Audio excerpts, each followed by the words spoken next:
দক্ষিণ চীন সাগর হলো পৃথিবীর সবচেয়ে বড় সাগর। ৩৫ লক্ষ বর্গ কিলোমিটার হলো টোটাল এরিয়া। এটি এশিয়ার ব্যস্ত সাগর। এই সাগরের মাধ্যমে পৃথিবীর ৩০% বাণিজ্য হয়। অর্থের পরিমাণ হিসাব করলে দাঁড়ায় $৫ ট্রিলিয়ন। দক্ষিণ চীন সাগরের উপকূলবর্তী দেশ রয়েছে ৯টি।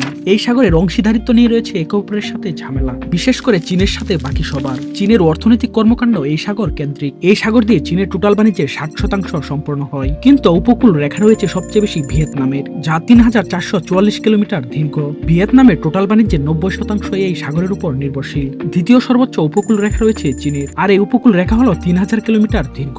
দক্ষিণ চীন সাগরে প্রবেশের জনপ্রিয় পথটি হলো মালাক্কা প্রণালী। চীনের ব্যবহারের টোটাল ক্রুড অয়েল ৮০% এই পথ দিয়ে আসে। এটি হলো চীনের একটি সাপ্লাই চেইন, যার অবস্থান মালয়েশিয়া, সিঙ্গাপুর ও ইন্দোনেশিয়ার মাঝখানে। পৃথিবীর টোটাল মৎস্য আহরণের ১৪% এই সাগরেই করা হয়। চীন সাগরের নিয়ন্ত্রণ ধরে রাখতে কৃত্রিমভাবে স্প্রাটলি ও ওয়েক আইল্যান্ড বানাচ্ছে। সেজন্য উপকূলবর্তী ৮টি দেশ পশ্চিমাদের নিয়ে সাগরে মহড়া চালাচ্ছে।